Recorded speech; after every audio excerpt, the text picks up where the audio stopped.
Hello candidates, आज मैं आपको पढ़ाने वाली हूँ सीटेट की पेडागोजी के कुछ इंपॉर्टेंट पॉजिटिव पॉइंट्स की वीडियो पहले भी हमारे चैनल पर आई हुई है। उसमें हमने स्टार्टिंग के जो 10 पॉइंट्स हैं वो पढ़ लिए थे। अब हम कंटिन्यू करेंगे उसके आगे के जो पॉइंट्स हैं वो। जो भी आपको अगर इन टॉपिक्स में अगर कुछ भी डाउट होता है तो आप नीचे कमेंट बॉक्स में कमेंट करके हमसे पूछ सकते हैं। और अगर आपने अभी तक चैनल को सब्सक्राइब नहीं करा है तो सीटेट की बेस्ट प्रेपरेशन के लिए हमारे चैनल को सब्सक्राइब और चैनल को वीडियो को लाइक ज़रूर करें। आइए स्टार्ट करते हैं कुछ पॉजिटिव पॉइंट्स। जैसा कि मैंने पिछली वीडियो में आपको बताया था कि अगर पेडागोजी के जो भी क्वेश्चन आते हैं एग्जाम में और जो भी उसके ऑप्शंस होते हैं, तो ऑप्शंस में अगर आपको इनमें से कोई भी टॉपिक अगर मिलता है या कोई भी पॉइंट अगर इसमें से ऑप्शन में आपको दिखता है कि ये वाला पॉइंट होना चाहिए, तो ये वाले जो पॉइंट्स है वो 100% जो है वो सही ही होंगे। तो ये वाले पॉइंट्स आप अच्छे से समझ लेना। और अगर ये वर्ड्स का यूज हो रहा है किसी भी ऑप्शन में तो आप उस पॉइंट उसको मतलब ऑप्शन को वैसे ही आप टिक कर देना, वो सही होगा। अब इसके बाद पॉजिटिव पॉइंट्स पढ़ने के बाद हम कुछ क्वेश्चंस भी कर लेंगे। अगर क्वेश्चन सीरीज की भी आपको वीडियो चाहिए तो वो भी हमारे चैनल पर आएगी, आप वो भी देख लेना और कमेंट बॉक्स में कमेंट करके पूछ सकते हैं। आइए स्टार्ट करते हैं। तो 11 से हम स्टार्ट करते हैं। 10 पॉइंट्स हम पहले से पढ़ चुके हैं।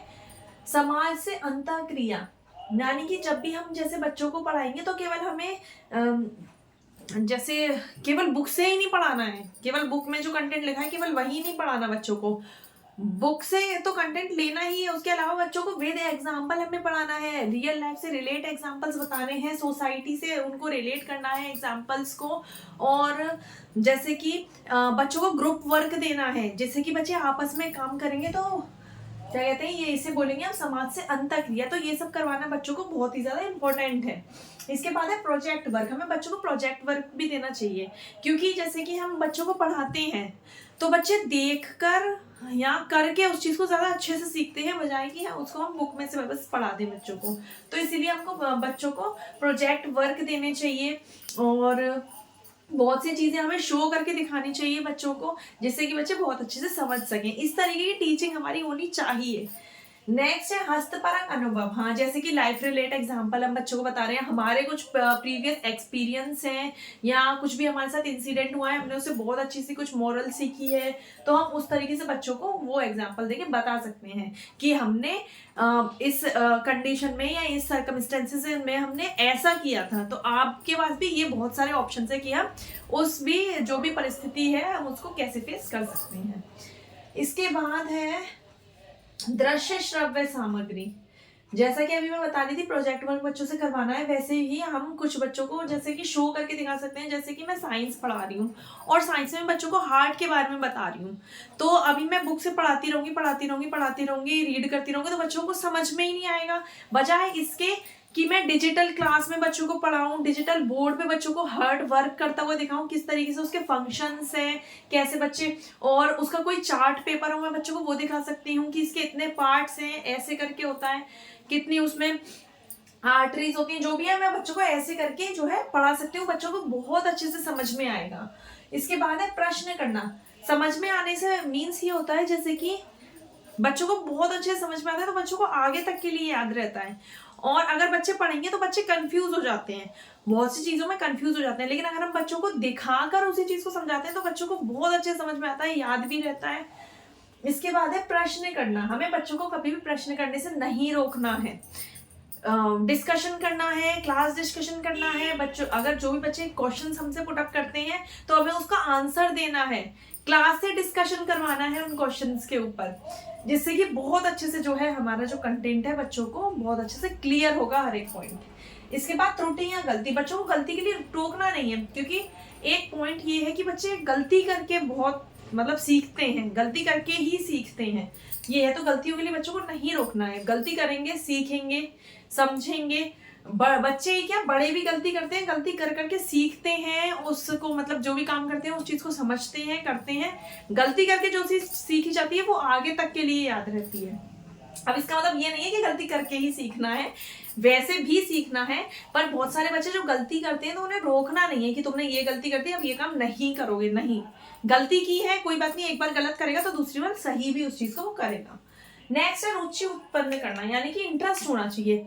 अब जैसे कि मेरा साइंस में इंटरेस्ट ही नहीं है, मुझे पढ़ना ही नहीं है साइंस, मुझे अच्छी ही नहीं लगती, अब मुझे अच्छी नहीं लगती तो मैं उस बुक से दूर भागूंगी बार बार, मुझे पढ़ना ही नहीं है, मेरे मार्क्स भी कम आएंगे, मुझे कंटेंट समझ में भी नहीं आएगा, मैं इंटरेस्टेड भी नहीं होंगी। अगर मेरे सामने बहुत अच्छे टीचर भी खड़े होंगे ना समझाने के लिए, लेकिन अगर मैं इंटरेस्टेड नहीं हूँ तो मैं पढ़ूंगी ही नहीं, समझूंगी ही नहीं।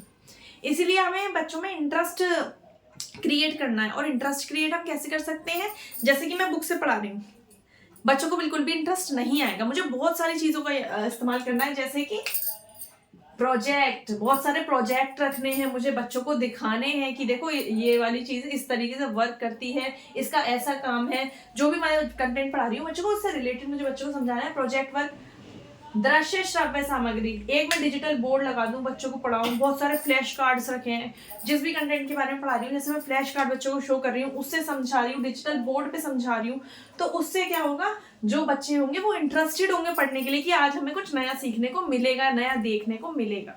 इसीलिए बच्चों में पहले इंटरेस्ट क्रिएट करना है, उसके बाद जो भी हम कंटेंट पढ़ा रहे हैं बच्चों को अच्छे से समझाना है। इसके बाद पोर्टफोलियो बनाना बहुत जरूरी है। अब एक क्वेश्चन ये आता है कि पोर्टफोलियो होता क्या है।